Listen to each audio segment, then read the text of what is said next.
It's been a crazy day. I was supposed to do this yesterday. Oh, this is stupid. Okay.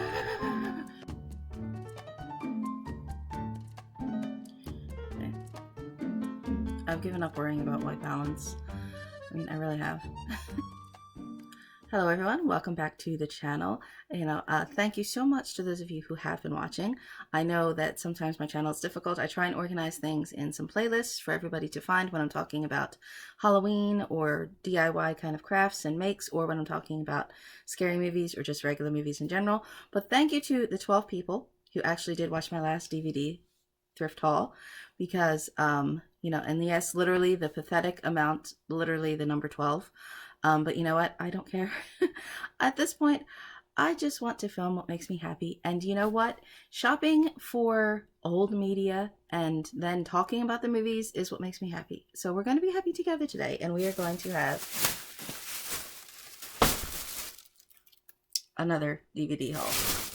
Start out at the top with some Blu-rays. The Prestige is a Blu-ray that I kept passing over and over and over again in every thrift store every time I went to Goodwill, and this was $3 or $4, I don't know, whichever. Especially if they were the half off tags, then they were only $2, which wow. But I kept seeing this and I kept swearing that I had it, and then I actually looked at my shelf and I didn't have it.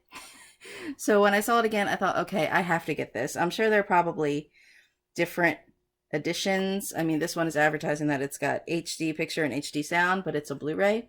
So I'm guessing this might be a very early edition, back when there was still a HD DVD competition. I don't think I have any of those. I have a lot of things. I've got a Laserdisc up there, but I don't have any HD DVDs. But we'll forget about this one. I think it kind of slipped under the radar, particularly because I think The Illusionist was around at the same time, and I don't think The Illusionist as good. I definitely think The Prestige is the superior film. So if you have decided to go through the Nolan canon, I definitely recommend that you hit this one right after Memento, of course. Highlander. Again, another one that I was surprised I did not have on Blu-ray, and of course this has to be the director's cut. The director's cut of Highlander only has, there's a couple different scenes and additions to it.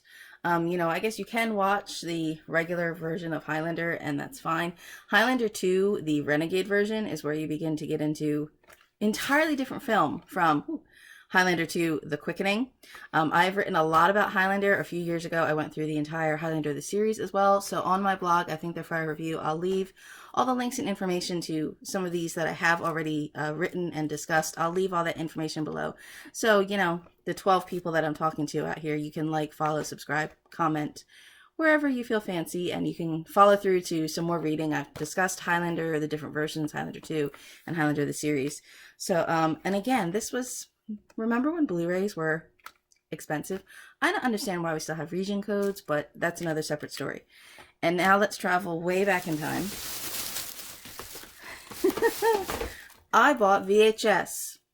I've been a good girl. I haven't bought some vinyl. I haven't bought vinyl in over a year.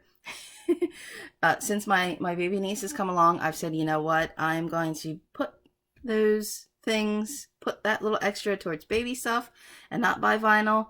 But that was not going to prevent me from buying VHS. This was 50 cents. Yes, I don't think I would necessarily buy this to watch this, because I actually just got this movie on Blu-ray. But I just thought this was also really, really hysterical because it is factory sealed still. And oh no, it does have a little, kind of a little rip, but obviously it's not been opened. And it has this lovely win a trip to Australia contest was apparently on this VHS, and I thought this was so hysterical. I had to take pictures of it. All of the folks at InSession Film are having a good laugh at my funny little pictures of this. And my husband completely balked because he was the person who bought me the Blu-ray for The Adventures of Priscilla, Queen of the Desert. And the next time I went back to the Goodwill store, I saw The Time Machine. So for another 50 cents, I said to my husband, I am a collector, and And the irony of this is the Time Machine is actually one of the first DVDs that I ever bought. So yes, my collection has grown slightly by two VHS. I do have 8 tracks as well. I can't play 8 tracks. I do still have a VCR. I could, in theory, it's the principle. I could watch the VHS if I wanted to do so. Richard III.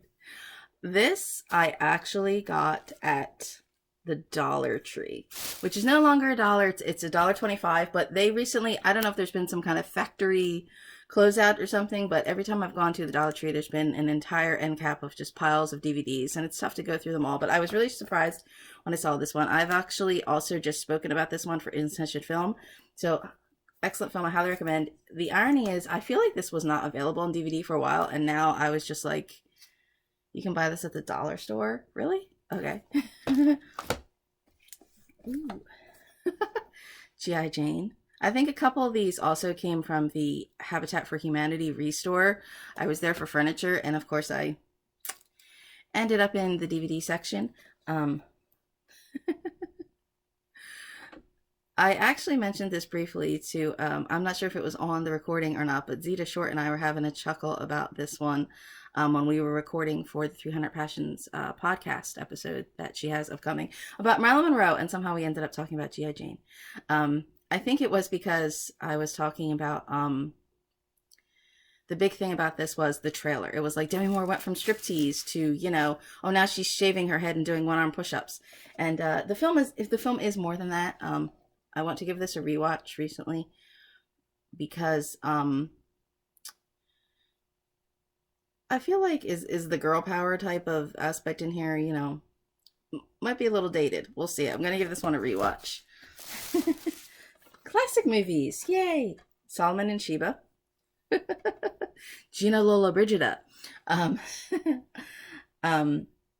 This is a film that's kind of been in and out of my assorted streaming queues because it seems to go unavailable all the time. So I don't know if there's rights issues.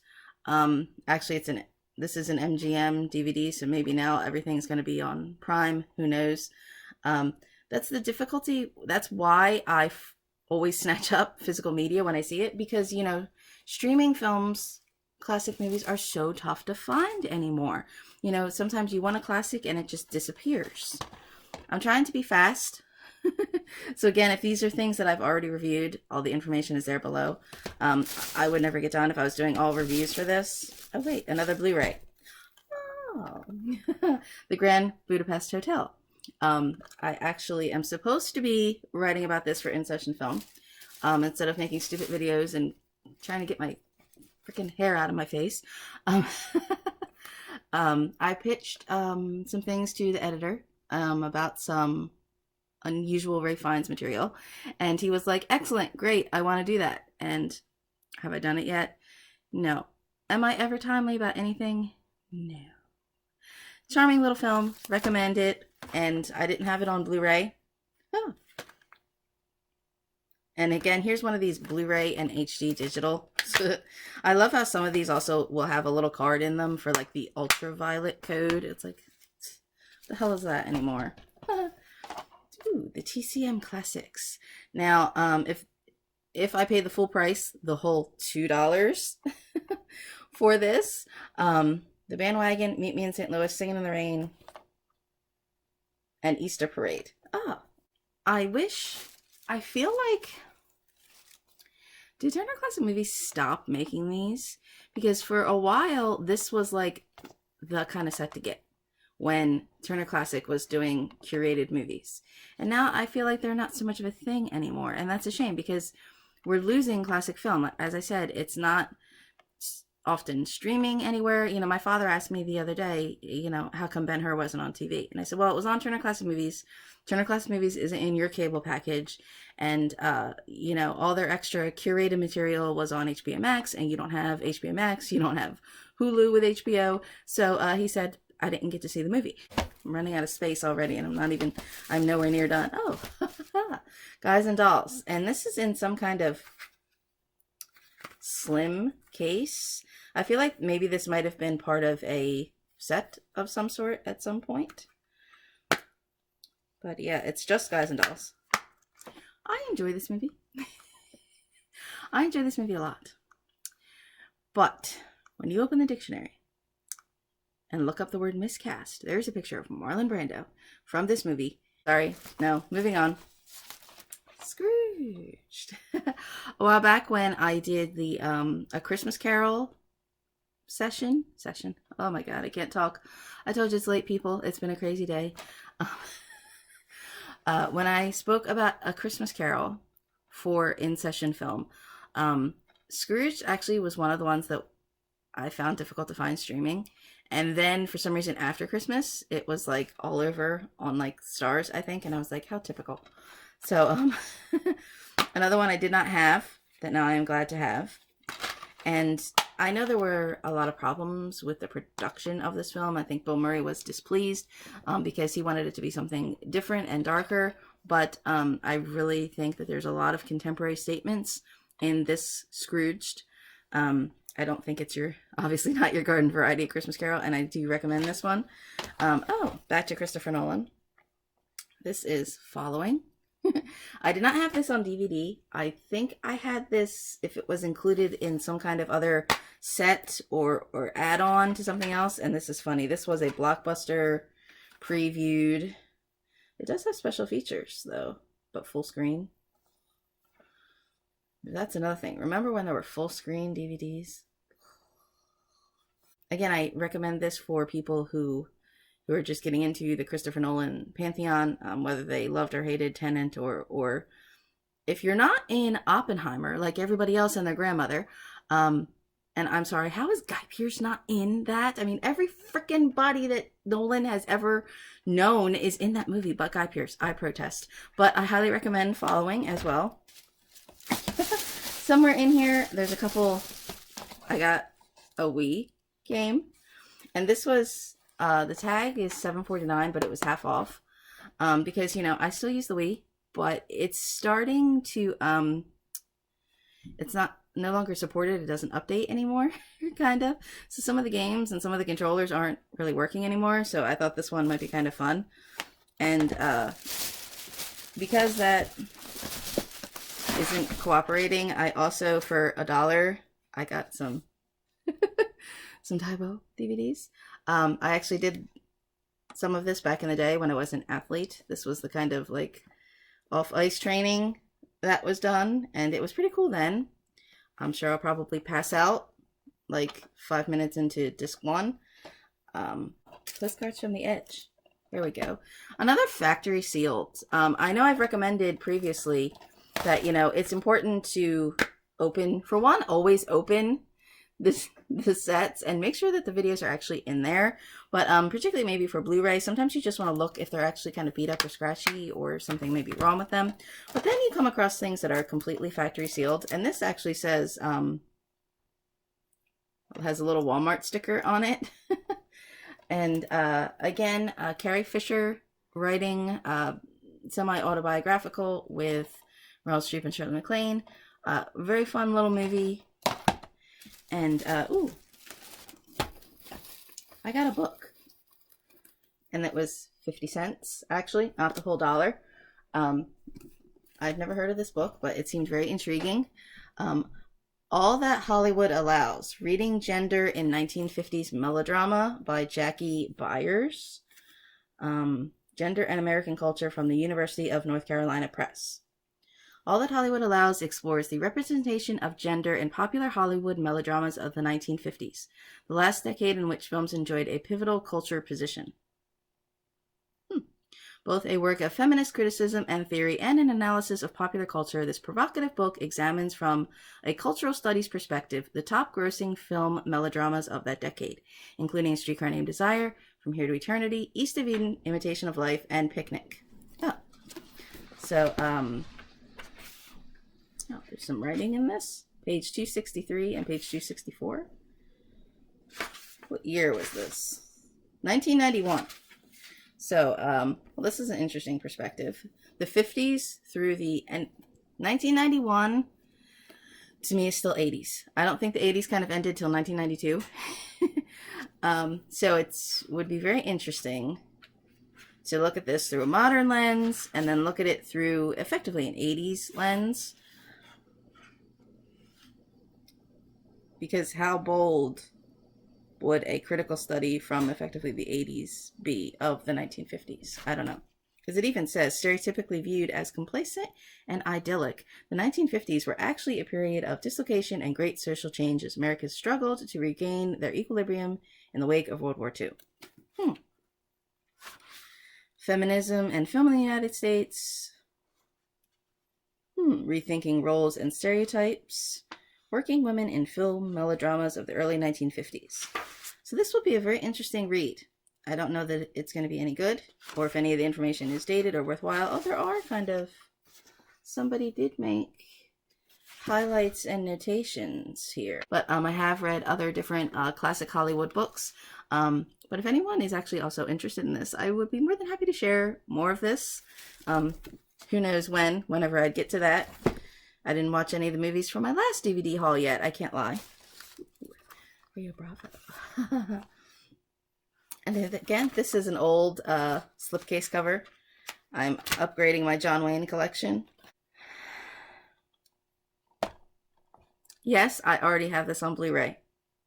I can't make screen captures of Blu-ray, but I can make screen captures of DVDs. Don't at me. Don't at me, okay? Please, right now, everybody's probably going to tease me with a Guy Pearce obsession. But you know what? Okay, when I got this, when I saw this, and I thought, oh my god, a DVD, I can make screen captures. I was not thinking how Guy Pearce has really nice biceps in this movie. You know what I was thinking? I was thinking that I wanted to make screen captures of that stupid, unicycle, bad CGI, horrible, like, chase thing that's in the opening of this movie. You watch it the first 5 minutes of this movie and you're like, this is so awesome. This is so cool. You know, it's like there's literal punchlines, you know, oh my gosh, you know, Guy Pearce is totally on form, kicking ass. There's nice fight scenes. And then all of a sudden there's this like unfinished video game, like motorcycle chase sequence. And you're just like, what the hell happened? What the hell happened? And I have written about this in detail. You know, I do love this film. This is a complete trash film, and I absolutely love it. Anytime somebody accuses me of not liking popcorn films, I'm like, excuse me, have you seen my review of Lockout? And then, the more you keep watching the movie, you're just like, yeah, I have seen this movie already. And when I saw it, it was called Escape from New York. My Darling Clementine, another classic. There you go. This is... checkpoint for classic film fans here. Make your reference sheet. Yay. Oh. Commentary by Wyatt Earp III. Alternate pre-release version of the movie. Ooh. Ooh. That's another thing that annoys me. About the complete move to streaming. Sometimes, you know, like Goofy Disney Plus, because they own all the Marvel stuff, they've got sections for all the different features and all the different extras and behind the scenes. But when you're just trying to find classic film catalogs streaming, you know, you're lucky if you find the film at all. It doesn't usually have... Sometimes when Turner Classic Movies is doing special things with their HBO hub, you know, there will be different extra features or other commentaries or discussions, but a lot of the, you know, extras of the DVDs get lost as well. So sometimes I feel like that's also why I love to hold on to physical media, you know, because there are extras. Remember the excitement of when, oh, there's going to be extra stuff on the DVD. Tootsie! Again, factory sealed, because I was going to say, it annoys me when stickers are in errant places on the DVDs, but if I take the plastic off of this, that should make that okay. And this, oh, this is funny. $10 movie ticket offer on Eat, Pray, Love, Salt, or The Other Guys. It's apparently the 25th anniversary edition DVD. Special features: the making of Tootsie, original screen test footage, and deleted scenes. Yes. Wonderfully charming movie. This is the kind of film that I watch every single time it's on.